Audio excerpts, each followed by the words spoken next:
Hello, welcome to iFanboy Pick of the Week, episode 1010. My name is Connor Kilpatrick, and this is my co-host, Josh Flanagan. 2026 is not off to an ideal start. Here's what happened, everyone. So if you recall last week's show, Josh had the flu that was going around the country, and I feel way better. You sound better. Well, up until, was it like hours before the show, we weren't sure you were going to be able to do it. This week, 24 hours before recording, Josh slipped on the ice and broke a bone in his shoulder. And so that is correct. Up until 20 minutes ago, I wasn't sure what was going on and if I was doing the show alone or what was going to happen. That is because I was highly medicated and was unable to wake. I finished the books. That's what I figured there's a good chance you would wait. You were going to sleep until like midnight. At the end of the books, I went, I should do the script now. And I was like, I can't. I need to sleep or I'm going to die. And then, anyway, you guys thought there was a good chance you'd be so medicated that you would wake up at 3 o'clock in the morning. And just not remember. Like, oops. No, I set an alarm. So, what I really didn't do was factor for the fact that it takes much longer to do things one-handed. And then I was like coming up and I was like, oh, I left my headphones downstairs when I'm moving slowly. Shower. All right. Who cares what I smell like at this point? We're not getting into that. But Josh is a trooper because for 21 years we've been doing this show where we talk about the week's comic books. This week, one of us picked the book they like the best. We call that book the pick of the week. We talk about that book, the patron pick, listener mail, other books from the week. It's going to be a fun time. Josh is going to try not to cry out in pain or in terror.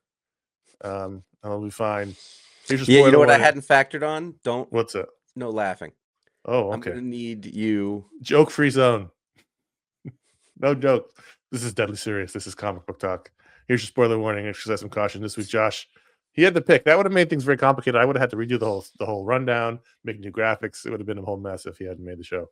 But he did. Well, I'm. You know what? You can't tell me I'm not committed. Yes, exactly. The only show I missed was the when you had your appendix explode. The appendix.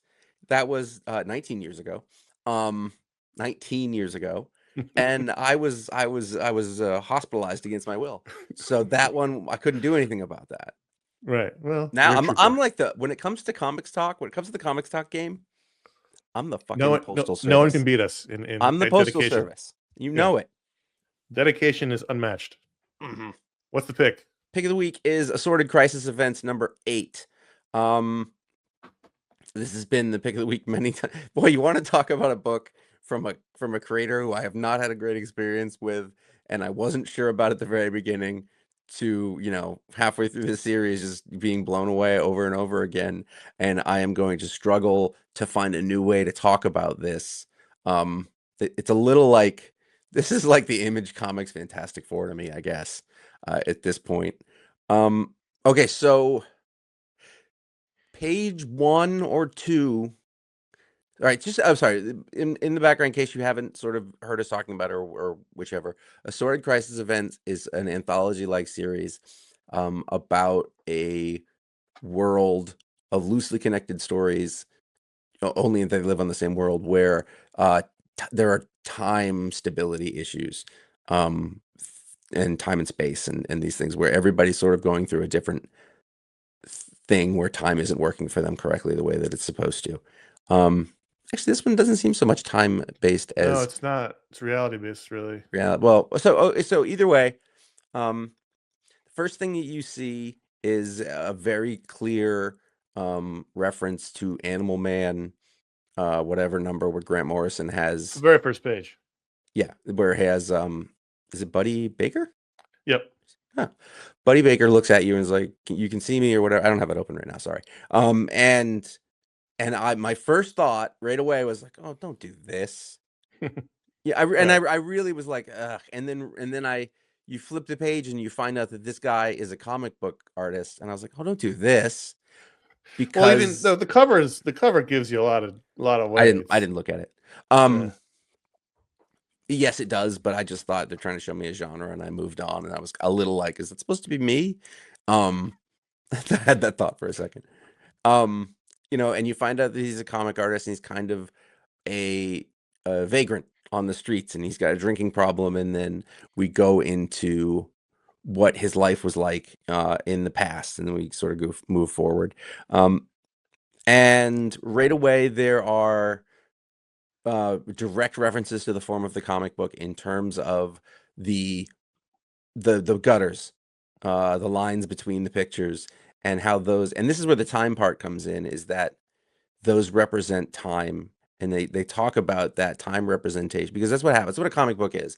If you've ever had your mind blown by reading Understanding Comics by Scott McCloud, you will understand this.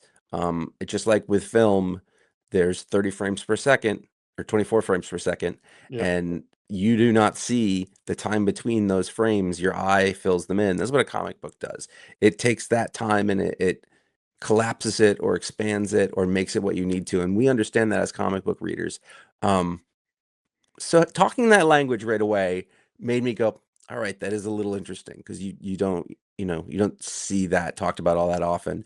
You and I read thousands of comic books a year, and a lot of this becomes second nature to us, and so sometimes a creator will sort of talk about the form in a way that works narratively, and it'll hit, it'll work. And in this one, it starts off, this guy's a loser who wants to draw comic books, is all he ever wants to do. When he works in advertising, it's like it's a common story in the 50s, whatever. He worked in advertising that paid the bills. He really wanted to make comics. He made comics at night. It was kind of ruining his life because he was not sleeping, and he was sort of a loner nerd, introvert. He was drawing a romance comic, but had never been on a date himself, and so it all felt very phony to him. And he was calling on cliches from movies and not his own personal experience. And he wasn't, it's the Stan Lee story in this, is so that like the sales drop, it's gonna, and he's supposed to write about romance, but he doesn't know a thing about romance because he's never known any women or been able to get anywhere in that world. And then with the imminent closure, he's like, you know what, I'm just gonna let it rip, and I'm gonna write about what I know. This is the Fantastic Four apocryphal story. So he makes his protagonist a sad loser. Yeah, and which is sales take off. Which is like the indie comics dream scenario, which is we've seen many times. There was in the 90s and 2000s. That's what an indie comic was, by the way. Oh, totally. I was lonely in high school. We go through the different eras of comic books through here, and we look at his books that look like they're from the 60s, and it's all treated that way visually. So you sort of know when you're in the comic book, but the rest of it, the sort of real life story he lives now in the panels because he's homeless, more or less. And you can see that on the cover there. You see him in the gutters. Yeah, you see him sitting like as if he's sitting on the sidewalk, but he's in the gutters. So that's a pretty well done metaphor, I think. And the idea that, so there's a couple of things, is that one, he lives in the gutters, and when he's out in the world as sort of a like a homeless vagrant, people don't see him, and you don't see what happens within the gutters, and a homeless person lives in the gutter, and I was like, oh, that's pretty good. And then you get to the heartbreak point, which all of these Assorted Crisis events have had heartbreak points that make you want to rip your own heart out. He meets the woman of his life. Obviously, she's drawn in the style to which comic book fans of old will all recognize as the perfect pixie dream girl. And you turn and you go, well, yep, that's her. This, I am always surprised that Eric Zawadzki is the same artist on this. And I don't think I've compared them or looked at them back and forth, but the style on these, at least in the way that the storytelling goes, is very it varies a great deal, and the characters are all kind of squat though. This characters in this remind me of oh Christ, what's his name? Vertigo era 90s early 2000s guy who did that first arc of Queen and Country, or maybe the second. Philip Bond. Yep, Philip Bond. That kind of, and there was a couple of other people who drew like that at the time. That's what this reminded me of. Yep. Which is one of my favorite eras of comic book art, by the way. Awesome. He did The Escapist too. Yeah. Yes. Married to Shelley Bond, who was a Vertigo editor. And father of James Bond. Well, father of Bond. The dumber the jokes, the more you're gonna laugh, the more it's gonna hurt. You're an ass. And just like flipping through it, the thought, this is gonna be the same note. The thoughtfulness of the visuals and the storytelling, combined with the story is exemplary. They're just these great, boy, I don't know, maybe Dennis Camp should never be allowed to do a story more than 1 issue long, and that would solve everything with the other books that I don't like that he does, mainstream books. And you know what, like, if I'm a creator and you hear a person say, I don't know if I really like what you're doing so much when you have to do mainstream stuff, but man, what you're doing on your own is the best, I would take that as a compliment. That's how I've chosen to interpret it. Coloring is great. It has it all evokes. This is an issue for Jordi Belair because she's doing blue Yeah. lines and all kinds of things that are happening in the process. The comic creators love nothing more than to do an issue where the page breaks down into its elements, and I love it as a comic guy, but like comic creators love that shit, and so that's what they get to do here. Yeah, and it gets more by the end. It's super extra. Anyway, the heartbreak moment being where he has his wife and his daughter, and he goes, and he looks at us again, break fourth wall. You should stop right here. Stop right here. You can read the rest of it's going to happen, but if you let the story end here, everybody's happy. Well, because she's pregnant. That's the last thing is that she's pregnant, and so he's like, "Don't turn the page. I'm begging you. This is the happy ending." Which is Grover monster at the end of the book. Like it's and so all of those things could be done poorly, but they're done extremely well. And when I contrast that to the things that have been done extremely well in the other issues of this that they've done compared to everything else I read this week, it was really hard not to be taken away by how impressive I thought this was. The real impressive thing about this whole series that is that the whole team is still coming up with new spins. I mean, they're not at issue 47, they're issue 8, but new spins on this idea of time and space being broken. If you I guess follow along with Einstein's theory of that time and space are the same thing. But I don't even know if that's true. But I didn't struggle with this issue. I thought there was amazing stuff in here. I just hated the main character so much that I had a really hard time with. He's a asshole alcoholic who fucks up his life. It's like, well, I don't feel tons of sympathy for you, but the use of the gutters, his life in the gutters was so interesting, where he'd be walking around, you'd see all these eyes, and he'd say, here's where the eyes are that are in the process of opening or the process of closing, because in the panel you don't see that part. That's the in between the gutters part. So everything in the gutters is the stuff that doesn't make the page, and stuff in the story that doesn't happen. And so including the one page where we see tons and tons of recognizable superheroes really straining on the toilet, because we don't see that in the story. If you ever want to see the Flash really struggling in the bathroom, this is a comic for you. I mean, it was the idea of what lives in the gutters is everything that doesn't make the page in the stories was interesting to me. And then there's art styles. Eric Zawadzki's playing with there's characters who break down into their component pieces and they become stick figures, and that was interesting. And there's different styles and layouts and cubism, and this is an incredibly inventive book that continues to find ways to stand head and shoulders above most other books in terms of creativity. And I mean, right now this feels like I'd be hard pressed to tell you a better book coming out of Image. I think Escape is probably my favorite one at the time. But yeah, I would say that for me, that and I it's valid. You don't like the character or whichever, but like the fact that each of these stories has not just been an experiment on formalism, but has had a story in it, and they're almost always tragedies, and those stories have connected with me every time they've worked. Because so it's one thing, like, you've done this cool formalistic thing and it looks great and you've told a story and it's all brilliant, but in the middle of it is in all the ones that I've liked, they've been like a characters who you're just they're tragic, they're real, they're there was the beef worker, and there was the other one, like, it's got both kinds of connections. There's emotional connection and there's the artistic connection, or like the form connection. We also learned the most about this. There's one recurring character who looks like the dude from Black Hammer. He looks like the analog for Adam Strange, and he appears in every issue. We know nothing about him, but here they've referred to him as the Broken Man, Chris Crisis, whether that's just their nickname or that's his actual name. That for a second made me think. I was like, and of course I'm always like, well, who's this guy supposed to be? Right. Like, we don't know. Yeah, he just comes and goes.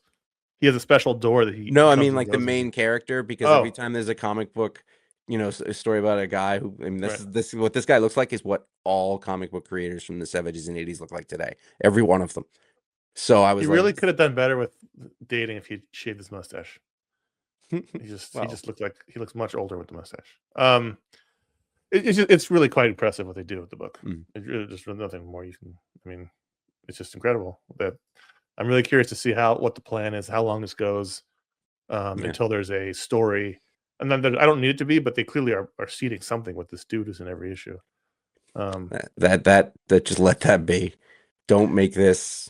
I mean, like, there's no way. That's not true. Not no way, but like, I just want it to be the anthology. I'm fine with that. I don't need. I'm fine with it too, but I'm just curious how long they're going to do it like that. But we'll Mhm. see. I mean, it doesn't necessarily have to go in any way we expect it to go. Powers 25, number 5 from Bendis and Oming and team. We got a lot of Dina Pilgrim here, and I liked that she was drawn still very much recognizably Dina, but a little bit middle-aged, a little bit like a wider face. Mhm. Just the way the body ages as you get older, it just gets, you thicken. And like, they didn't have to put an eye patch on her to tell you the time has passed, like they did Enki Sunrise. right. And which also, is also like, fine way to do it, but this is like the classic, cop trope of you've got the suspect in the box, but he has the upper hand and the cops don't realize it yet. Mhm. I thought this was a really good issue. I like this a lot. in part of my catching up, I read the last issue. I don't know, probably last week or over the weekend. And as I got to the end of it, we've been reading it and talking about how, like, oh, it's really good to have it back or whatever. But like, at the end of the last one, I was just like, I'm really happy. I was really happy Right, yeah. because it just, like, I don't know, maybe I got my bearings about where they were in terms of, Powers as a book, and because they've switched out a bunch of the characters, you sort of got to get to know them. And I think I hit that point, and so I was really excited to read this issue based on what happened in the last issue, and the I can't think of his name, the guy in the box who's the main guy, Yeah. Dr. Gates. Dr. Gates of whatever, Astro Corp or something like that. Yeah. And I don't know what's her name, the female Doc Cutter, who's the daughter of another character who was Detective Cutter, who I do yeah. not remember at all. I think he was Yeah. the post-Christian Walker, but in the Mhm. contemporary original timeline. Anyway, and like, between her and her new partner, I haven't figured them out yet, but in a good way. Like, I want to, in the way Right. that when we used to read Powers way back in the day, Christian Powers was really mysterious, and we come to learn a lot about him. But at first, you see this a lot in television, where there's a character who you don't quite know, and they're not giving you a lot, but that character is very, very compelling. Yep. Comic books don't do that as well, and so a lot of times they let you know everything about the character in the beginning, so that you sort of know what you're dealing with. It takes a lot, and this is probably one of the things that was great about Powers, is that Bendis is a film and TV guy. He's into the scripts, and he let this work in a comic book. It doesn't always work, but it works in TV. That's why, like, when you watch Mad Men, like, you're like, I don't know, I don't understand this Don Draper guy, but you can't stop trying to figure him out. And I think that's Right. what's going on with these characters in this, and with Cutter, and with the new guy with Powers. What is And his name? they're all feeling each other out, like, all the time, at the same time that we are. And it takes, and Cutter she's doing is it good cop? No, it's like, what would you call that? Like, the cop who seems like kind of disinterested, like, just between me though, like, I'm gonna eat this hamburger, like, it just, That's good cop. You're bonding with the yeah. suspect. Yeah. Like, she's like, you know what? I don't care if I get you. And I was like, I just want to know.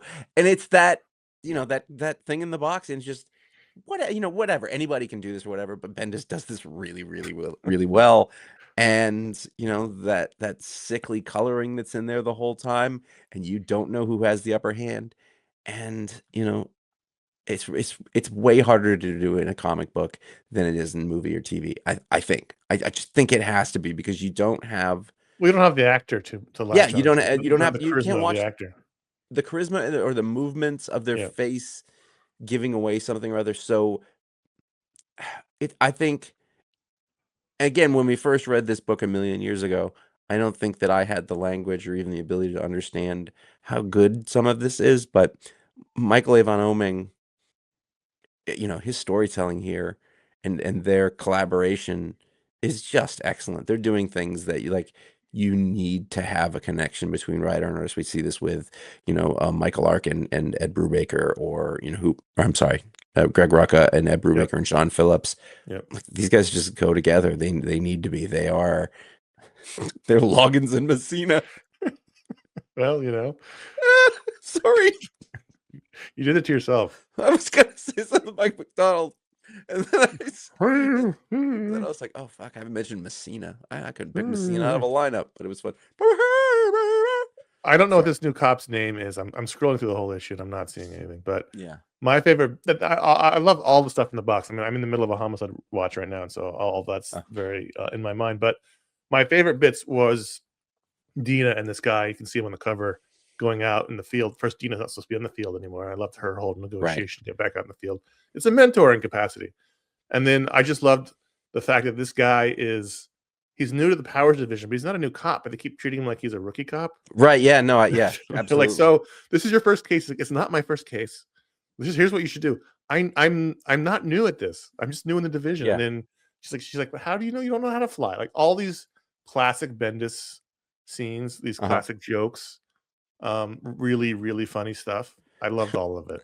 You read this and it's great. And then every once in a while I remember, I was like, oh yeah, Bendis ruined comics for a while because everybody tried to write like this and they all sucked at it. Yeah, you can't do it. Like he's the only one who's left. It's like everybody tried to write try to make movies like Quentin Tarantino for a while in the late 90s, and it was just awful. Like Bendis ruined comics by being so good at what he does here. He also ruined film class in college. Everybody tried to make them like in film class too, and they were even worse than those making them in Hollywood. All right. Oh yeah. We're gonna take a quick break. I love the issue. I thought it was really, really fun. It's been the fact that at first I was like, I don't know how it feels to be back in this, and it keeps getting better. And I've been getting the feeling. Yes. And it is such a great feeling. Yeah. We have more comics to talk about. We'll be back right after this. Okay, let's discuss. I don't think we talked about it at all, or at least you and I haven't. Alien versus Captain America. I think we might have talked about it in the after show. I don't really know. I think the first issue came out and I wasn't on the show. I think the second issue it was during the break. I don't think we've talked about it. But or maybe we have, I don't know. Alien vs. Captain America #3 from Frank Thierry and Stefano Raffaelli. Well, this is a story of Steve Rogers and Bucky and Nick Fury in World War II coming across the xenomorphs. This is, to me, what you want out of one of these books, where you make it as crazy as possible. You take it to the as far out logical conclusion as you can. You've got here, last issue we introduced the Kree show up, so Captain Marvel is here, and he's here because they're chasing the xenomorphs. Hydra's got them. There's a scene where they carpet bomb the Allies with thousands of xenomorphs. That so cool. Page was amazing because it just looked like any World War II bomber. Like that looks like those last two pages. I was like, oh, there's Michael Lark, 100%. And if you zoom in on first of all, it's a B-52. But which is an American plane, so those look like American planes, not German planes. Well, they're Hydra. Who knows where Hydra sources their planes? Right, exactly. But you see the Hydra on there, and then you see, there's bombs dropping out. You flip the page, and you see that they're all xenomorphs. But then you go back, and you're like, oh, you can see them. Yeah. In the little tiny drawing of the bombs dropping, and it just took that incredibly familiar image, of bombs dropping out of plane. If you're me, it's a very incredibly familiar image. And turned it on its head. They just implemented the alien aspect to both World War II and to in Marvel perfectly. And this is by Frank Thierry, and I'm gonna be honest with you. If you say to me at the beginning, oh, Frank Thierry's the writer of this, I'm not gonna be all that excited. And I just no shade. He's a veteran guy. You see his name. He pops up. He's been working in comics for as long as we've been talking about comics like this. And he does fine work, But man, if there was ever a time for a certain man on a certain story, he You- is. He's stepped forward. He's the right man for the job. He's the dude. And every issue of this has been super fun. Every page of this was really fun. I got to the end of it and I was like, no, let's keep going. Well, the ending, and we're going to spoil it if you haven't read it, but it's really too perfect to not spoil it in terms of the tone of the story. We see, the classic World War II shot is like a hall full of Nazis saluting Hitler, right? Like they're all being, and here we see a hall full of xenomorphs And Hydra agents. They're and together. Hydra agents, and then we turn the page and find that the xenomorph queen and the Red Skull have somehow merged into one, and so you've got a xenomorph with a Red Skull face. First of all, we just never see the Red Skull ever, and Mhm. we're gonna talk about Captain America later, and I have more Captain America thoughts. But I think this is the perfect comic for what it wants to be. To steal your line, like this is a pulpy, over the top World War II Cap versus the xenomorphs, and I think it's working really well. I'm really enjoying it. Like a full on, it's combining every element that it needs to with 100% precision. There is Gosh here. Yeah. Yondu Rog is in here, and him and Nick Fury don't get along, and then they do because they're torturing Baron von Strucker. I mean, this book is so good, you could pick any of those elements and take them out, and you'd be like, this is a pretty good book. But Yeah. then you add it in, and it makes it better. It's like peanut butter and jelly and bacon and something else in there you didn't expect, and you take a bite and you go, oh, I didn't know this is what I always wanted. I love this book, and the art is perfect. Stefano Raffaele, a name I don't think I know, but it gets a little hard with all the Italians. Niraj Menon and colors. It's a good looking book. Doing that Michael Lark, Steve Epting. He's got a little bit of Butch Geist. Butch Geist, yeah. Well, I mean, basically the whole Brubaker. Everybody who worked on Brubaker's Captain America run is who this man is made of, and it is perfect. It is Bucky's so got perfect. ray guns from the Kree, and he's loving it, and it's just, and he's fun loving, 40s Dick Grayson Bucky. Like he's not Winter Soldier yet. He's a little too tall, but other than that, it's fine. This could have been pick of the week. The alien chest burster comes out of the Supreme Intelligence's head. Like all of the things. It's so good. Instead of making more and more alien films that are diminishing returns, why not make this one? Right? You could bring back Chris Evans for this. He would do this. He would do this. Like this. Yeah. This would be super fun to do. People would love it. It's not out of the realm of possibility. If they made this movie, I would be first in line, like Batman. Well, Fox, 89. Disney owns Fox. Disney owns, like do it. This would make $1 billion. I really love that Fantastic Four 733 number 7. This might have been my pick of the week. I know it's getting boring us hearing us praise this book, but the structure of it was so good. Although Johnny Storm at this point, drawn by Umberto Ramos, looks like a guy who was searching for Jack the Ripper. You know what? I'm saying they just keep leaning into it, and I've just decided to roll with it, and because of it, I kind of liked it. So what I loved about this, so the last issue, they got the message from Galactic saying, "Oh, go ahead." No, let me just say, because this is, I opened it up and it said part 2, and I went, God, do I remember part 1? Because it's part 2 of a Susan's story, and I was like, was it the last one? And so I had to go back and find it. That last book came out at the beginning of December. It was a really long time ago. Ooh. And I had to look through it. Actually, no, it's probably 6 weeks. They slipped a couple weeks. So I mean, whatever. Maybe they did it on purpose. There were other stories that happened in the Rhine North. Who knows? But I sort of had to look through the last issue, and I was like, oh, I did read this, and then I got to the end and I remembered, and I came back. But it was a really long time. I was kind of surprised because Fantastic Four has been like clockwork in our brains. It doesn't feel like it's been that long. But no, it doesn't. But that's interesting. It's actually, if it was the first week, then you're talking about it's a 2-week slip. So in the last issue, they found in the background of cosmic radiation a message from Galactic saying, "Find Susan Storm." And so in this issue, Reed and Johnny and Sue and Ben are going to have to go to see Galactus. But what Reed realizes is other smart people are going to also find this message. They're going to assume that we're going to see Galactus. Therefore, those with nefarious intentions are going to feel like it's open season on Earth if we're gone. So two things happen. One, they deputize the kids to be the new Fantastic Four, and one thing I kept thinking during that conversation was, oh, they need uniforms. And then the very first thing they say as soon as they leave is, we need uniforms. And I was like, Ryan North and I on the same wavelength. The other thing they do is each member of the team, Reed creates these transporter wristbands, and each member of the team gets to recruit someone to help the kids. If there's trouble, they get activated, and they just get transported to the kids. And I love the scene with Sue, and she goes to Felicia Hardy because they had an adventure, and it's so unexpected. What book did that take place in? I think it was this one. It was the girls' night out one where they that was Fantastic Four though. Yeah, the guys all went fishing, and the girls had an adventure. It was Alicia and Felicia, and all the Ishas. So Felicia Hardy, I thought it was a great scene, and then Johnny picks Wyatt Wingfoot. We don't know who the others are, and then so when they get called upon, it's like Wolverine and Captain Marvel. So they all show up. So it was just like a really fun way of the Reed planning for the consequences that he knew were going to happen, and they absolutely did happen immediately. Was really fun. I thought this was and Humberto Ramos was making this, and then the villains show up and they help. Right. The kids. Then the win is like at one point, Ben Grimm is actually narrating this whole issue. Yeah, and you kind of forget about it, and you realize at one point he's like, "Oh, I'm not going to miss my lunch," and you find out that like everybody in this issue gets a moment. Yep. It was really beautiful, and you know Ben turns out he goes and he has lunch with supervillains, like D-listers.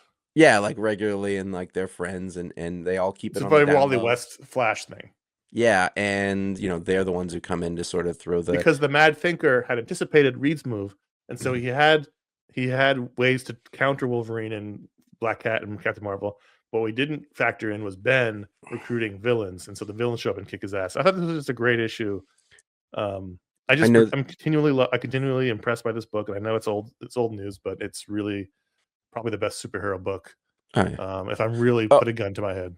And this wasn't like a lot of times Ryan North's things are like science solutions or whatever, and this was a personality solution. Yeah. And I thought that was really unexpected. You know, it's almost like we're the Mad Thinker because you don't expect that thing to happen, but everybody got to have their moment. I have two thoughts about it, and then we can move on.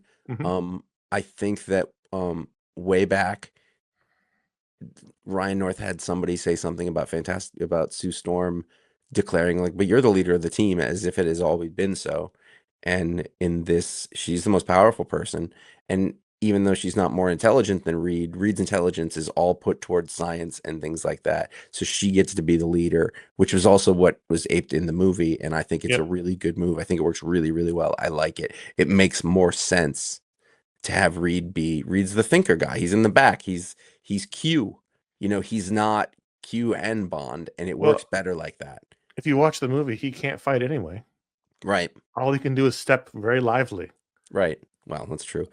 Second point that I thought. Now, here's my question: are the kids, are the Creek, are those are from Dan Slott? They're not Ryan North, right? Yeah, Dan Slott. Yeah.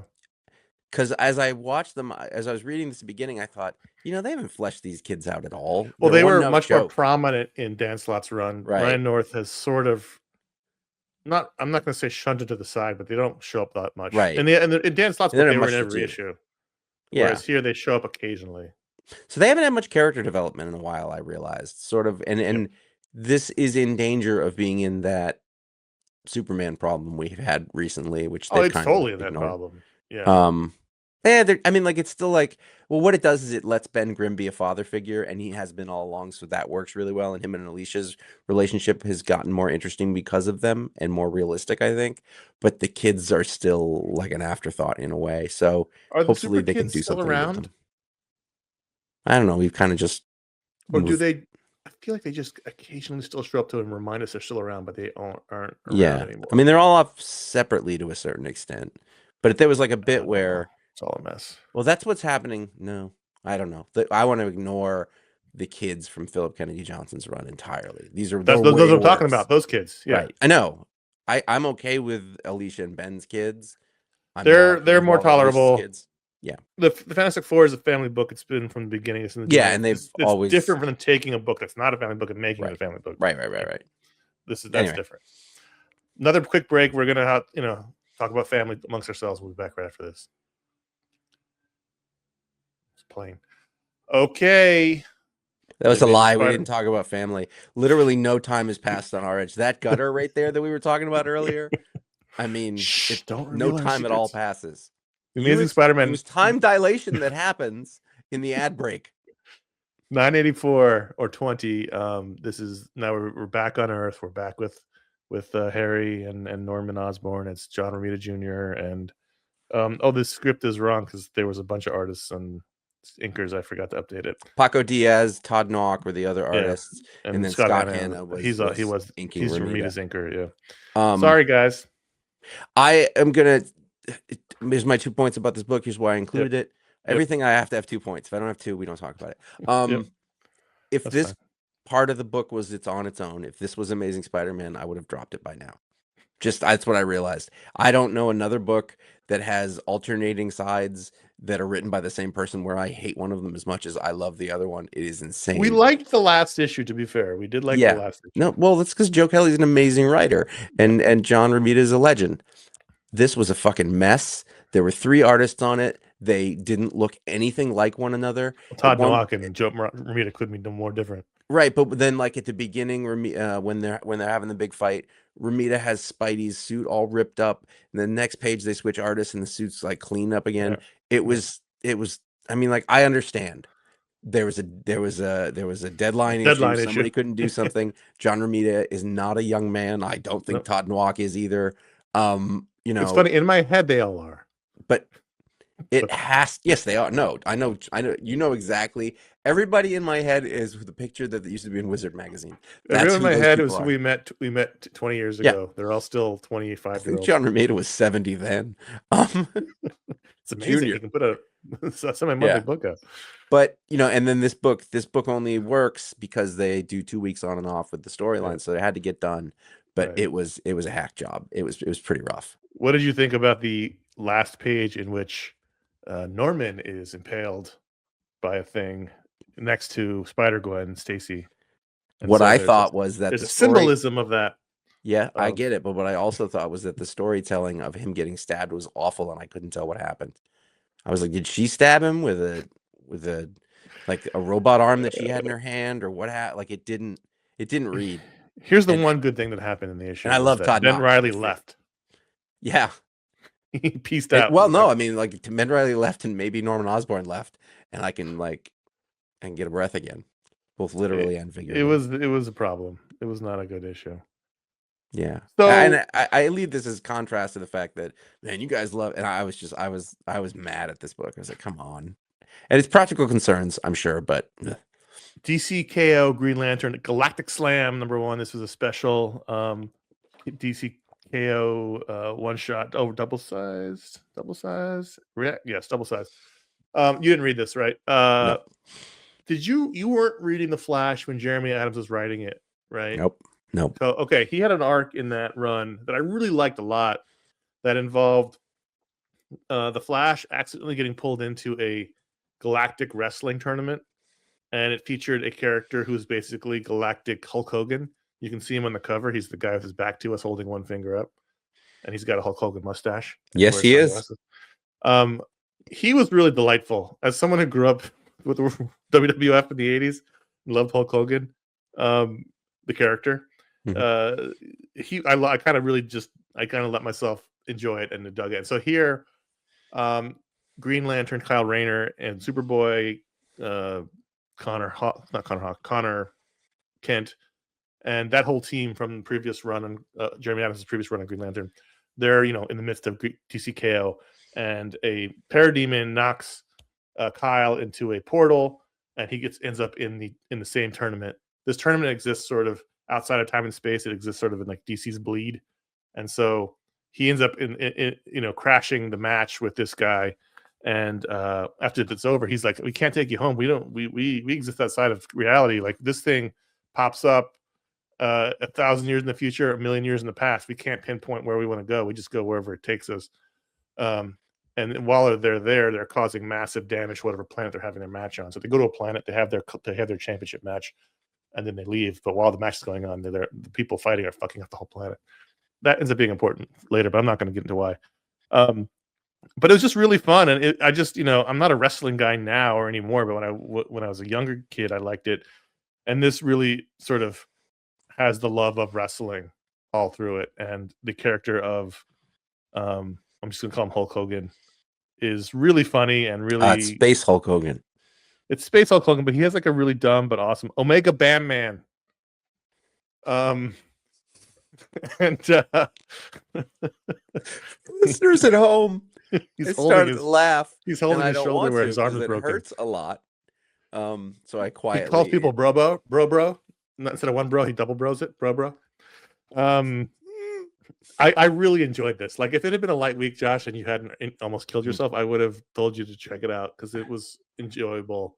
Keen Tormey is one of the artists on it. He's terrific. By the way, this lineup of names after the very Anglo and boring Jeremy Adams is just delightful. Keen Tormey, Paboutin, Romulo Fajardo Jr., and Buddy Baudouin. Buddy Baudouin, I've been seeing more and more his letter. He must be one of the new up and coming guys. So here we have the epic origin story of Omega Bam Man. It was silly. It was fun. I really enjoyed it, and I was happy to see this guy come back. And also, this was the ending. Was Omega Bam Man ends up losing the match, his match, his 243rd title defense, and goes with Kyle back to Earth to help fight Darkseid. So now Omega Bam Man's in the mix of DCKO. Bring it. I'm happy for it. Quick break. Listen, Josh is in pain. He's going to sit for a minute and be quiet while I talk to you about iFanboy on our suite of shows and how we're listener supported. We couldn't do any of this without you. We couldn't make the show. We couldn't buy our equipment. Josh couldn't afford his medication. We appreciate all of you who help support the show. The main way to do that is patreon.com/iFanboy. That's how you directly support the show. You can become part of a great community on Discord and Facebook. Vote on the Patron Pick. Get a Patron Power live on the show and join the monthly Patron Hangout, which is happening this very weekend. By the time you see the show, it'll have happened. Unless you're a patron, because if you're $10 or higher level, you get an ad-free version of the show, of all of our shows, but you get this Pick the Week show live on Saturday. So you're hearing this Saturday morning to hang out Saturday night. Plus, you get access to the iFanboy After Show on Sundays, where we talk about all the books that didn't make their rundown. There's a discount sign up for 1 full year, and you can send and receive gift memberships. People are doing it. It's a cool thing to do. That's all at patreon.com/iFanboy. Again, $10 a month gets you an ad-free version of all of our shows, an early access Pick the Week show, and the after show. Those are 3 great things. You get a whole extra show. For it. iFanboy.threadless.com. That's going to disappear in a second. Click the wrong button. It's our merch store. We've got turn 3 designs on t-shirts and more. So check those out there. I've been sleeping in one of the t-shirts because it's been cold. One of the long sleeve shirts. It's been really nice. It's comfortable. It's soft. iFanboy.com/support. That's our digital PayPal tip jar. So if you want to throw a couple bucks in, you don't want to be a member or a patron or buy a t-shirt, that's how you do it. We appreciate you all, and it happens all the time. We thank those who do it. iFanboy.com/Amazon is our general shopping link. Go to that page. You'll find links to books we talked about, the shows, as well as just a general way to shop on Amazon. We know we all do it. And if you're going to do it, we'd appreciate if you do it through our link. It helps us out. It doesn't hurt you at all. And finally, bookshop.org is our partner, and bookstores, our bookstores partner. And they help when you order for books from bookshop.org, independent bookshops all across the country will fulfill that order. You'll find the links where appropriate on the website for that. So thank you very much for everyone who supports the show. Again, we're listener supported. We're not part of any network. We're not celebrities. Josh does not have an Oscar from 1975. And you know what? And I gotta say, should Jack Nicholson have won that year? Maybe not, but Josh was robbed. Josh was robbed. And I was gonna do a whole thing where I invited a native from Sri Lanka on, and they were gonna anyway. Sorry, 70s Oscar. People were doing it. Yep. Let's get back to the books. Good is Dead, number 5. I guess 6 is the final issue, right? Yes, it is. It says it in the back because I saw the essay. I was like, I just want to make sure. Right. Yeah, he says that's the finale. So good. And by the way, yeah, it's time for that. It's time. Are you still reading this? I'm still reading it. I'm holding on by a thread, not because it's not good, but it's just very complex. There's a lot of things happening, and I'm having a hard time keeping track of the details. Kind of like it's hard to read the cover. Like Good is Dead, the words get lost in that cover. I feel like some of the details of the book get lost in the monthly format. Oh, excellent work. There's so much complicated stuff happening. But I it's probably the best or my favorite David Lapham I've read. This is from David and Maria Lapham and D. Cuniff. I'm actually holding on to this story. Usually I bail out of a David Lapham story pretty early on because they're pretty bleak and terrible, but this has not been bleak and terrible. It's Except for the just main character slowly dying in front of us. it's percussive. Like it just Yeah. keeps moving in a way that the energy of it and the desperation of it is very compelling. But I got to the end and I was like, I have no idea. Like I was like, the lady cop, is she bad or not? Like I couldn't She was tell. informing on running the sheriff game. or the FBI or something. I don't know. I don't Everybody's know. double crossing everybody else. Then like the lady, I forgot about the sister entirely until she popped up at the very end. I was like, right. oh right, the sister. The insane survival sister is the most normal character in the book.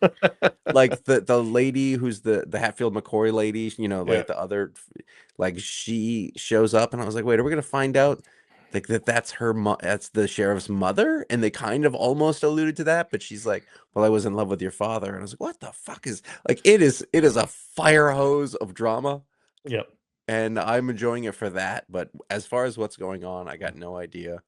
I know all the characters are like they all look look like themselves. I don't know who they are, but I can always tell people apart. There's such a such a cavalcade of cast members that it's just like, oof, this is a lot. Yeah. But there's something about it. Captain America 777 or 6. Did you read this? Because you had bailed on the book before. Nope. No, it I was on your my list. list. I know I don't, and I was like, what's that doing there? Well, I thought maybe you would because I had the flu when I made the list. Well, now we're back to the present. So the flashback story is over. Now we're back at present day Cap. Well, tell me, should I be reading this? Well, actually, you know what? Like, actually, a friend of mine and a patron literally texted me. He goes, a lot of words in that book, and I was like, oh, I'm out. I don't know. There are a lot of words. There are a lot of words in the book.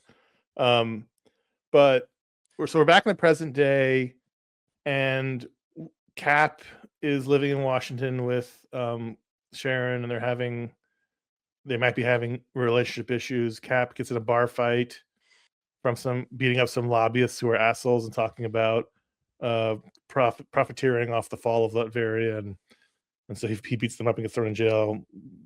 Tony and Sam bail him out, and he gets called into New Shield. So first of all, Shield is back. Shield is back from its Marvel Studios inspired. It was removed from the comics, just like in the movies. What book was that? Was in a different book that Maria Hill was in. She's not here. This is Nick Fury Jr. and about 4 other guys working out of the back of like a bar. This is his new Shield, which is like literally his team of 6. And so they send Steve out on a mission. It's all Latveria. It's tied into that Dungeons of Doom book where they need Steve to go into Latveria because it's unstable with everybody trying to land grab there. Meanwhile, Red Hulk is there, and the whole cliffhanger is they're going to fight Red Hulk. It was fine. The issue was fine. Didn't do a whole lot for me. I feel like Marvel doesn't know what to do with Steve Rogers. It feels like they don't want him to be Captain America. They want to push Sam. I don't know if that's studios, but from the studios or not. But they don't seem to want him to be the primary Cap. They seem to be diminishing him, and they don't seem to know what stories to tell with him. It's been years of them just flailing with Steve Rogers. I said, and I had this conversation with my friend Michael. Is that like, you'd think that maybe now is the time for a Cap, because of everything, but also maybe not. It's hard to say. There has never been a time like now, but we haven't really had a good Cap run in a very long time. And I mentioned Brubaker earlier, and is that the last great Captain America run that was about Captain America? And no, there was that Mark Waid Chris Samnee run that was good. Yeah. Well after Brubaker, but there hasn't been that many, and they just they tried to push Sam. His solo book failed because no one wants. Yes, someone out there wants Sam as Cap, and you're going to respond to this, but on the aggregate, nobody wants that. Everybody wants Steve, and he should be the most revered person in the Marvel universe, and they just sort of shunt him to the side. He's not involved in anything. Mm-hmm. The only hope I have is that it says across the top, Armageddon assembles in 5 months. That's the next Marvel event that Chip Zdarsky is pushing, and so the banner's on top of Cap. So hopefully, it's a Steve Rogers situation that brings him back to the forefront. But I mean, they got to figure out who he is now. At one point, he even says, "Don't you want the Avengers involved?" They went, "Nah, we'll just have you in the shadows." It's like that's not Captain America, right? He's not Nick Fury. They What's tried that odd once. though is that so if you think about it, Captain America in the MCU was perfect. I have no Everyone loved him. complaints. Yeah, He's literally everyone's favorite character. Took over from he pushed Tony Stark aside. yeah. Everyone still loves him, but Chris Evans' Cap became the most popular character in the movies, and in the comics they just went, "We don't want this guy anymore." It's funny because and why? Because he embodied the guy we love in the comics that we loved as well. Whereas I loved Robert Downey Jr. as Iron Man, but the fact that everybody then wrote Iron Man like that for years and years, which continues today, was so frustrating. But nobody seems to be able to do Chris Evans' Cap in the comics. If they did that, it would work. They don't want to. It's weird. And what I was mentioning earlier with the other Cap book is, we'd never see Red Skull either.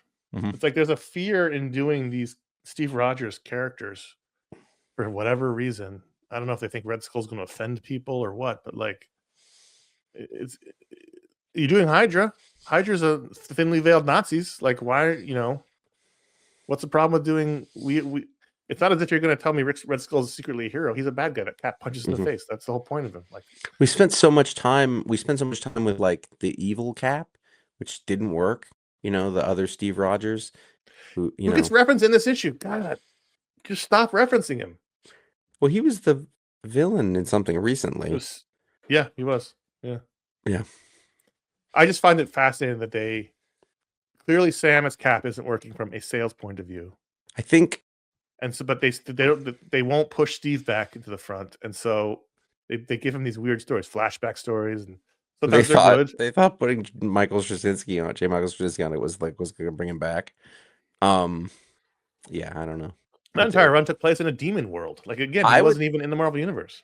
Well, that's why when I was thinking an actual Cap story, and I was thinking of Remender's Dimension Z Cap story, which I loved with John Romita, but that wasn't a Cap story. Really, in the in the way that the Amazing Spider-Man that he's in space right now kind of wasn't. It's great, but whatever. But at least during that period, you had other Cap stories. You had Cap in the Avengers. You got that. This is the only place we get to see Steve. I think if you're you and I, we both our favorite character. I think at this point our favorite characters are Cap and Superman, and I think you can only have one of them be good at a time. I do. I think that we've had good Superman for a long time, so I know we've had, but the thing is, when Captain America was good, we didn't have good Superman for a long time. It's like two magnets. Yep, they're both the character that we want there to be. It's frustrating. Captain America's always been my favorite Marvel character, even when I was a kid. It was him and Spider-Man, and it's just I can't believe, like you said earlier, in this day and age, you'd want the guy who is not Captain Government, who is Captain America and ideals. You want the guy out there fighting for the ideals, and it's just bizarre to me that they just flail around for years on it. Yeah. Let's move on before I'm start crying about it. And I will. Patron pick time. Every patron gets voted out of their book to the rundown. If you're a patron, you get a vote. If you're a $1 patron, you get a vote. If you're a $1 million patron, you get a vote. We don't have any of those, but we'll take them. So every patron gets a vote. This week we had a tie between Inglorious X-Force #1 and Spider-Man 94 #5, I think. And as what happens with the tie is we flip a coin, and it landed on Inglorious X-Force #1 as the patron pick from Tim Seeley, Michael Stamaria. I don't know how you say that's how it is written. I've never seen STA dot. It's not Saint. I don't know. Romulo Fajardo Jr., who's becoming omnipresent in the coloring game, and Joe Caramagna. Joe Caramagna, who's always holding it down. Yeah. So this is the patron pick. There's a bunch of first issue X-Men books this week. I read 3 of them. This was one of them, and it's funny. I was never an X-Force guy really in the 90s when I read. When I was in high school, I read a ton of X-Men books. I was a big X-Men, Jim Lee guy, as almost everybody was at that age and that time. But I never really got into the Cable side of things. I never really read New Mutants. I never really read X-Force. I never, all the books that my friends liked with Cable and Domino and all those characters. I just didn't really read those. I was into the classic guys. But I checked it out because I liked Tim Seeley, and I've been sort of checking out all these new X-Men books, looking for a way in. I dropped out of all the X-Men books during that most recent event that took over the books, and I haven't read an X-Men books in months. I didn't I didn't dislike this. My guess is you didn't like this, but I kind of did. I didn't love it, but I kind of liked it. I've never known Cable. I've seen him in stories a couple of times. I think way back in the past. I've asked Ron to explain him to me. He comes out of an era which I have no connection to and have yet to find one. It's because for a lot of people, they like the comics that they grew up with, and this is that for a lot of people. But I'm a little older than this, and so the comics that I grew up Well, no, with you're the stopped. proper age. You just weren't reading at the time. Well, that's what I mean. But like the comics that I stopped reading with when this started, I had a hiatus. Like this is the antithesis of those. And but as a result, all that being said, like as I read this, I was like, oh, this is clearly a book for people who are familiar with Cable and like him because it's like he's come back from the shadows and he's putting the band back together, and there's relationships that sort of happen there that have history or don't. And I just didn't. I think there's emotional beats there that I was blind to a certain extent. And I don't know because this wasn't his team before. There's a point where we see the photo he has. of I know his that team. he has a relationship with Archangel based on all of that from that era. He clearly had a relationship with Boom Boom. Well, Cable's always been around. It's not like he's been gone Right. for years. I know, but I just don't know them. Right. Like there wasn't a hook for me. It wasn't like introducing Cable because there wasn't enough there, or maybe this is what there is there. I just have never cared. It's funny. It doesn't do a thing for me. So first, let's call it Inglorious X-Force. They've never used that descriptor before. Clearly, it's not a. It's very hard not to put a U in there. Inglorious Bastards. I'm always intrigued when they find a new title.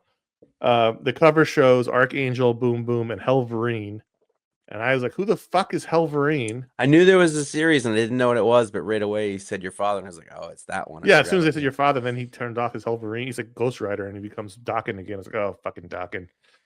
But then they added in, and not in the cover, they added in Miss Marvel. And I was like, well, that's interesting because she is not at all like any of these characters. No, you're right. And she's in there because they're protecting her because one of the things Cable did was he was in the future and he saw President Kamala Khan. I almost called her President Miss Marvel, which is more fun. President Miss Marvel get assassinated. President Captain Steve. Yeah, and so he wants to protect her. And so the team he's created this new X-Force team to protect her from these assassins, even though she's assassinated way in the future. I don't know how that works, but I like that in the future he had a different arm. It was more like industrial. It looked like it was like steel. And then in the present day, he's got more of the cybernetic arm. There were just bits and pieces here I liked. And then at the end, the cliffhanger is that Domino was trying to kill him. Domino was his girlfriend on the old book. I didn't read the old book, but I knew enough to know that. And she says it. But or he says it. Yeah, I didn't know who she was. Like I've heard of Domino. Yeah. I don't think I can. This is not your thing. Yeah, and it's fine. Like I very much hope that the people who this is like Jason Wood. This was like his thing. Like he's probably thrilled with this. Right. And I also got the feeling like Tim Seeley was definitively doing a story that would make you for people who were fans of this. And I think that's fine. But that's what was happening. This wasn't for me. This wasn't new reader. No. Like, let's get into Cable. I was reading. I was like, oh, he's just Josh's not gonna like this. Okay, so we've figured out what the 3 questions were after last week's. We did answer them. We did them. We just realized we did them, and we both had mini strokes during the show. So the first question is ratings. Rate the book out of 5 ratings. I'm going to say 3.25 out of 5. 2.75. I didn't like. I read books and like this is bad. It wasn't bad, but it was like watching a TV show in the middle of a run that I've never seen and didn't know the characters. It was all fine, but it didn't hook me at all. And I read it. Like I went for it. I want to like Angel, but I don't. I like Angel to Angel. I don't like Angel's Archangel. I've always right. That's exactly it. Like I've never really understood that. And it's never done anything for me. Actually, the most interesting part of this book was Angel talking to his company in the boardroom and them getting mad at him about all of this, the X-Men shit that he has to deal with. And I was like, okay, that's interesting. But that was it. Any questions? And there was a lot of questions. Yes, that was great. That was really well done. Tim Schafer's a great writer, but the genres and the things that he likes don't tend to mesh with what I like. So, were you going to read this without it being the patron pick? I was. Certainly It was on my list. I was going to check it out. Nope.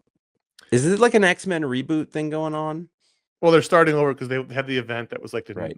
where everything was taken out of the present day. I didn't read it. But So all the books got taken over. Because I know there's that other sort of like offline event that's been happening, and I didn't know if all the books that came out now are. I don't believe they're rebooting. rebooting. There was a Psylocke book. Yeah. Yeah. I don't believe it's rebooting so much as start. I don't know. I didn't read X-Men this week because it was a postscript to that event, and I was like, I didn't care about the event, so I don't even know if I'm going to go back to it or not. I haven't decided. I didn't remember when I dropped it. I saw X-Men and I went, wait, I was reading that, and I must have stopped. And I remember I remember why. I might check out the first issue after. I don't know. And finally, third question: are you sticking with it? I'm going to give it another issue. I am curious. I think the Ms. Marvel twist is interesting, but we'll see. I don't think I need. Is that the President Ms. Marvel? That's not known? That's not a pre-established thing. I feel like I've seen that before. It seems familiar. Like it didn't make me go, "What?" It was like, was she president in that Avengers Twilight book? I think yes. No, maybe she's not fighting alongside Steve. Yeah, but she wasn't the president. I feel like they played that idea must have popped up somewhere. I believe it must. I believe it has. Anyhow, that was completely forgotten until I said President Captain Steve. That was it in the Ultimates somewhere. Captain Steve Rogers was president because we called him. Or he ran for president. Steve. I think he was. I think he was in the Ultimates. Maybe like the old Ultimates. Patreon.com/iFanboy if you're a patron of the show. I didn't answer. Oh, sorry. No. I think I'm not going to continue with it. Every patron gets a vote, add a book to the rundown. But if you're a patron at the $5 or higher level, you get a patron power live on the show, like this gentleman, Charles Lindquist. I wanted to make sure I enunciated that. Lindquist. And if anybody asks him, and it can't be, it's just randomly someone says, "What would you change about?" And he answers the question, it actually changes. Oh, so he's vast powers. Yeah. Well, what would over reality? Did you like that movie? What would you have changed about that movie? Well, I'd probably cast so and so in this instead. And then that's what happens. It retroactively overwrites reality. Is he doing it on purpose or is it just happening? It just happens, and he doesn't even know it. That's what I was going to ask. Does he realize it's happening, or he's just doesn't understand? He's the most powerful person who ever lived, and hopefully, well, because or maybe not. Hopefully, he has good opinions. He wouldn't even know. I feel like he should know something has changed. Yeah, and be confused because someone's got to know. Yeah, there's a guy. It's that guy in Assorted Crisis Events. Yes, change about. He is Pariah. Yes. Who knows that crisis has happened and things have changed? He's Pariah. Okay. Let's readjust. Okay. So somebody asked him about that. He can't say anything, and he knows what's going to happen, but he has to go through the motions, and he has to give his actual opinion. And so, and it's like, what's so hard about that? What would you change about that dinner? And he's just like, oh, okay, that's not so bad, But he just knows that there's basically he's presented with the duty to have to change the world constantly. So he tries not to participate. It's like Black Bolt tries not to use his voice, and he goes, "Nah, no, I don't know. You guys talk about it. That's fine." Interesting. That's a cool and dangerous power. So Charles has the. I mean, it hasn't turned out great for Pariah. He's usually pretty miserable. He's not. Sorry, he doesn't seem like a happy guy when I see him. He has the weight of the world on his shoulders because he knows things have changed. But and the thing is, like that for him, he's like that movie has changed 10 times. Because everyone talks to has got a different opinion on it. So, what if someone says, "Well, that movie could have been 20 minutes shorter"? Does Charles decide how 20 minutes get cut? No, it just changes. A 20-minute shorter version appears. Yep. Fascinating. Patreon.com/iFanboy. Thanks for being a patron, Charles. We appreciate it. We have an email to do, and I might say skip it, but I don't think we can actually. I don't know what's going on, but we have our second pastor email. I did double check that this is not the same pastor from last week, and it is not. Or 2 Two weeks or whatever pastors it in a was. row. Pastor Patrick K. from Bethel, North Carolina says, I've been thinking about this question for only measly 34 years. I was 6 when I got my first comic. But who is an artist that you've read their work and saw that they've gotten better over time? And who is someone you can think of that has drastically improved over the years of your show? So Those are pretty much going to be the same answer, I think, for us. I want to know why the pastors are suddenly coming at us. Well, I think we've shown ourselves to be a pastor safe space. Is this a sign from God? I don't know what's happening. Careful. Just asking. I don't know. Or they know. They know we're going to burn when they're trying to save us. I was in the early 90s. I did not like Steve Epting. I knew he was going to be the first answer. And his style changed drastically to what we saw in Captain America. When he first came on the scene and I saw him on Avengers, like when I was in like junior high school, I did not like his art. And it got different. It just got different. He added an element to it. He added that more shading, give the characters more 3 dimensions. He was just sort of an unremarkable line artist in the 90s, and then it just got different. He got better. He worked at his craft, and he became a really spectacular artist and someone whose art I love. I have that new Garth Ennis war book he did, the sequel to Sarah, which I haven't read yet, but I've got it on my shelf. I'm very excited about it. But he's the one I think of the most as someone in my lifetime whose art went from someone I didn't like to someone I've loved. I think Bruno Redondo got way better. He went from someone who's pretty good to someone who's like spectacular. But have you heard of every artist should be getting better? They should be working all the time again. Yeah, and sometimes that's hard to quantify. It's hard to say. We were just talking about Michael Avon Oeming the other day, and I was reading it, and I'm like, I don't know if he must have gotten better. Like you'd think he'd have to. You have to become a better comic book storyteller over time. But sometimes you lose that rawness that I think is exciting. Yeah, and it gets more polished. I think he's great. I love the art that he's doing now, but there's a raw vitality to his old art that I love, which is not there anymore, but it's different. What's there now is better and different in a different way. I'm gonna say Mitch Gerrits is one for me. I've known his work since he was just getting started. He was the guy who did serial box design art, and he came in, and what he did in the beginning of his career was interesting at the time. But what he just did in that issue of Wonder Woman Black and Gold last week was, I mean, he's come such a long way in how, largely from working with Tom King, who's sort of been his most frequent collaborator. Right. I think that's been a really great improvement. What's his name? Who did Avengers Twilight? Who we first showed up on? Acuna. Daniel Acuna is another one. I just think that he's just better. He's within his own style. What he's putting out now is as good as what anybody's doing in mainstream superhero comics. And then finally, I would say, do you remember a young up and coming artist called Gordon Gekko? Yes, I do. Yes, I yes. know who that is, yes. Later known as Gabriel Hardman, who is a yes. award-winning masterpiece artist, was not at that time. He was 17 or 18, and he's come a long way. There's many of them. I actually find it difficult because we've grown up with them in a way. And you see them incrementally get better, right. And so it's like looking at your face in the mirror every day. You don't realize how you're changing when you see it every day, as opposed to But I'm trying to think if there's anyone drastic. Like I think when we were reading Nightwing, we were like, "What the hell? Where did Bruno Redondo come from?" And then we went back and we read Injustice, and he was good there, but he wasn't great there. He went from good to great. And there's probably other artists like that. I'm just trying to think off the top of my head that I'm not thinking of. But again, it goes the other way. Like I said earlier, there's artists who have a raw vitality when they're young, and they tend to polish those edges down as they get more professional and better. Like I don't want to say Howard Porter because he had an injury to his hand that changed his style, but his style when he was doing Justice League is very different than his style now. I like them both, but they're different. Let's I'll give you some names because I did look around Yep. just trying to jog my Mhm. memory. Travis Charest comes up a lot. But this isn't draw anymore? Guy, maybe not, but he was a guy who went from just being, you know, a Jim Lee type person to Yep. a person who, like, when you see his art from later on, and it's been a while, you're like, oh, this person's a god, you know.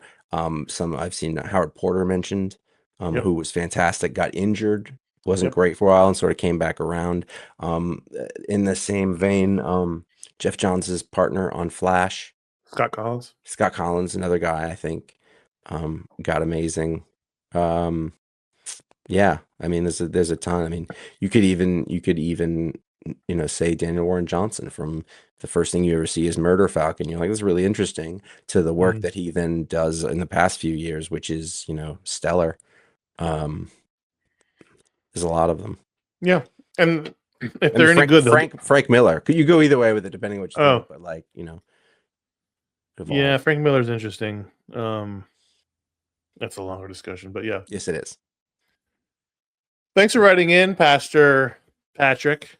Are you a cool pastor who says, "Call me Pastor Patrick"? Pastor Pat. With my leather jacket. He said, "No, we made him a youth pastor." Patreon. Nope. Did you say Gary Frank?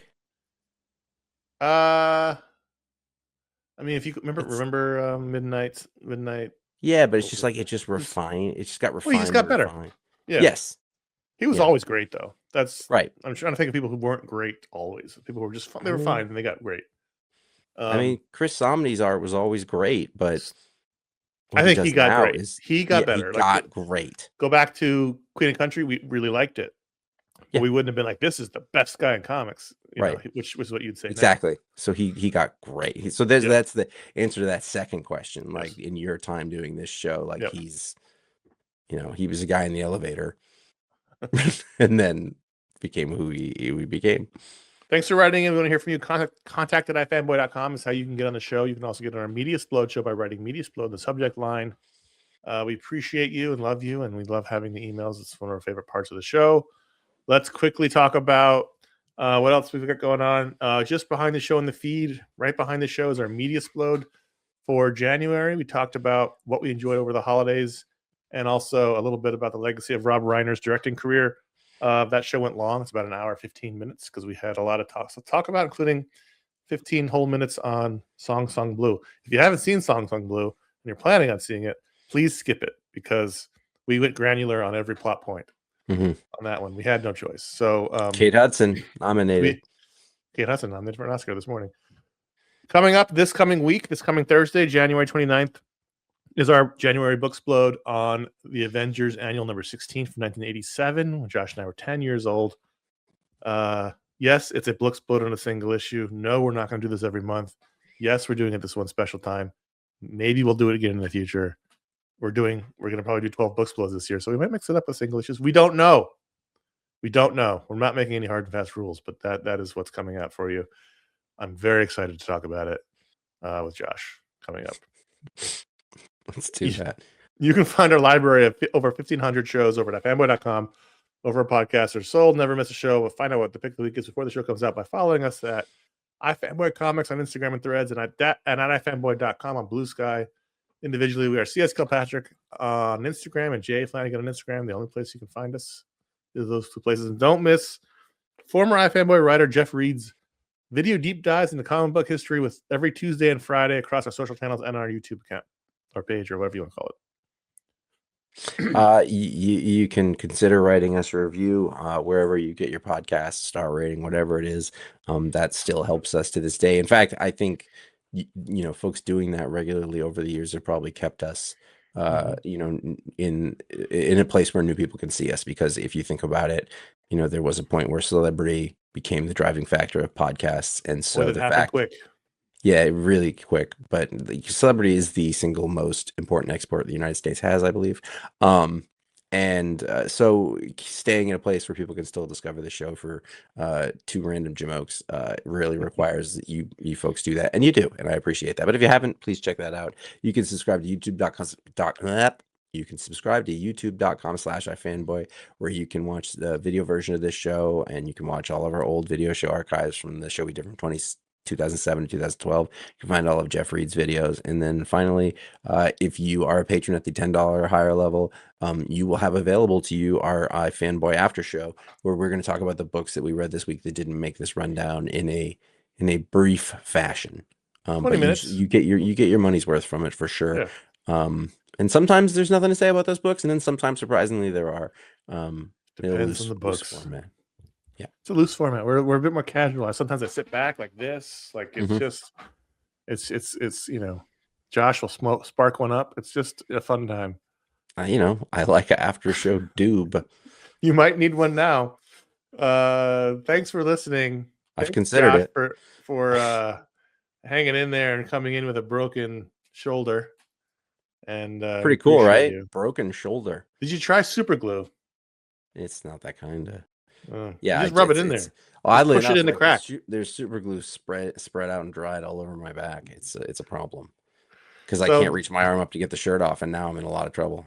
We're 24 hours into this injury. Josh might get crankier as 6 weeks go by because as his life is drastically altered by having this broken arm shoulder situation. So we'll see how things go next week. But until then, I'm Connor. That makes me Josh. Thank you.